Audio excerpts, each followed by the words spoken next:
Hi, everyone. I'm not going to sing. I'm so sorry, but that was incredible. I want to tell you today about one of my favorite movies. It's a love story about two teenagers on a cruise ship. And in screenwriting, we have this thing that's called the A plot and the B plot. The A plot is the main narrative, what the story's about. In this case, two teens, will they, won't they? The B plot in this movie is that cruise is headed towards a giant iceberg. Okay, everyone's seen it. Okay, incredible. If you haven't, I'm sorry for the spoiler, it's Titanic.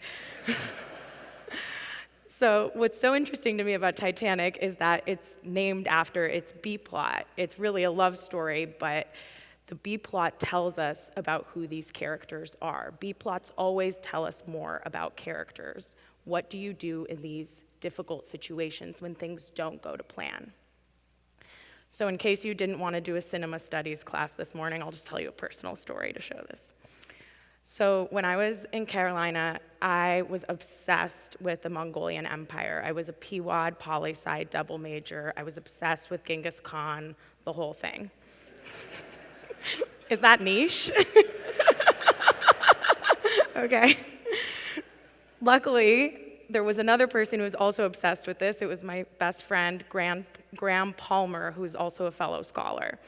And we got the idea after graduation to do a trip across the Silk Road from Uzbekistan to China in 2 months.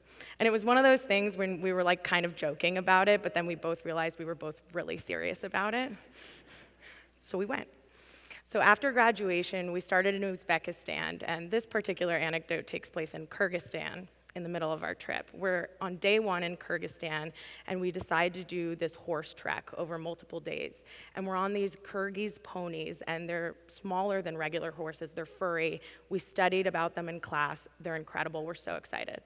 And we're going on day 1, over all these mountain passes for 2 hours, and we get to this valley. And we have this incredible local guide who's a nomad. His family is nomadic in the area. And we get to this valley, and he's like, okay, you should hop off of your horses so they can drink and take a break. So we do.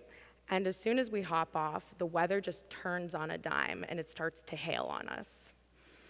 And I had never been near a horse in my life. I'd never seen one in person.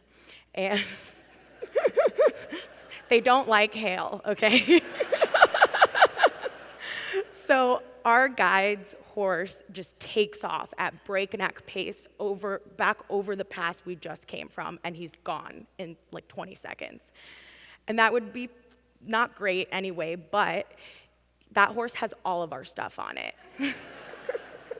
It has our sleeping bag. We were in t-shirts. We were so unprepared. We didn't know the weather was going to downpour. And it has our passports, our money, everything. And so we're like, oh no, and we look to our guide, and he's like, oh no. And we're like, uh-oh. So then he's like, don't worry, sorry, I'll just grab one of your horses and I'll go get this one. And we're like, okay. So he's gone. So Graham and I find ourselves alone in the middle of Kyrgyzstan in t-shirts with this random other horse, and it's hailing on us. 5 minutes go by. 10, 20, 30, 40, 45. And Graham and I look at each other and we're like, oh, we know what happened. This guy's not coming back. He has staged this. We were panic spiraling. So we realized he has staged this to steal all of our stuff and leave us for dead in the middle of Kyrgyzstan. And we're just in full panic mode. And at this point, it's getting dark. It was already evening. It's now this mix of rain and hail. I'm so cold. I'm in short sleeves. We're just losing it. And so we're like, okay, we're going to get on this horse, and we're just going to ride it back over the pass in the direction that we came. So we both get on the horse. Graham, for those of you who know him, is built like a linebacker, and I'm a former gymnast, so small but very dense. And the horse is like a glorified pony, and it's like, no. And it just sits down like this. So we're like, okay. So we get off the horse, we're like, this horse is useless to us. At this point, it's totally dark, and then we remember something we learned in our history of warfare class. That the Mongols, when they would get stuck on the steppe in the winter, they would sacrifice the horse, slice its stomach open, and lie in it for warmth. And it's one of those things you bring up that's kind of a joke, but then you say it out loud, and you're both like, we're in full panic mode. And so Graham and I are like, yeah, this is how we're gonna make it through the night. And we're dead serious. We're like, this does not make me look good, but I look for a rock.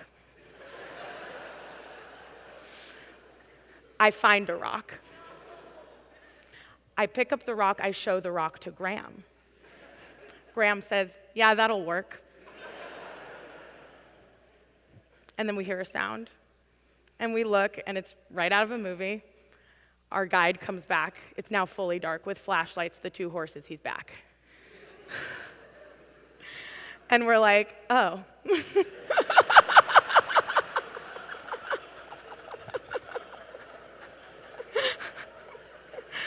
He just went back to get the horses. It took an hour.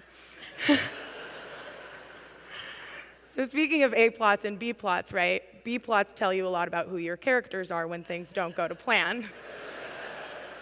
Apparently, when things don't go to plan, I become a horse murderer in an hour.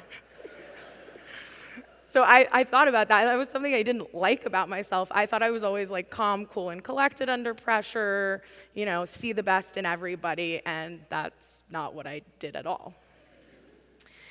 And the interesting thing, however, about B plots and side quests and this whole thing is that they don't just tell you who your characters are, they tell you who your characters can be. They lead you in the story to these moments of magic and serendipity. And if you're lucky, the B plot will connect back to your A plot. So, because of this horse incident, Graham and I become really good friends with our guide because we told him that we thought he left us for dead. And he thinks this is hilarious.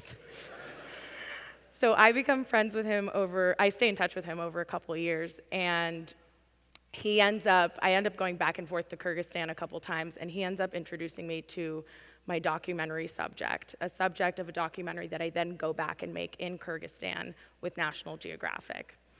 That documentary launched my documentary career, is the reason I got into grad school, and is the reason I now work in scripted film and TV today.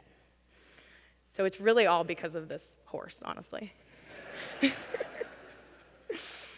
But I think about this moment a lot because that moment really changed things for me, where I realized I don't want to be this person who spirals when things don't go to plan. I want to be this person that when things deviate from the trajectory that I thought I was on, I believe in myself, I believe in humanity, I believe that I can figure it out, that we can figure it out. And I think about that a lot now when I'm on set, because when you make movies, things go wrong every day, every second. And I just trust that things will work out and that we'll be able to problem solve through it. Now back to Titanic. If it's just the A plot, it's 2 teenagers who fall in love on a cruise. Probably they get to New York, they dock, they mutually ghost each other, the end. But if it's the A and the B plot, as tragic as it is, it's this beautiful love story about 2 young people who are willing to sacrifice themselves for each other. If we're willing to go on this journey with them, we learn about who they are as characters. And if we're really lucky and we go on this journey with them, we learn about who we are and who we can be through them. Thank you.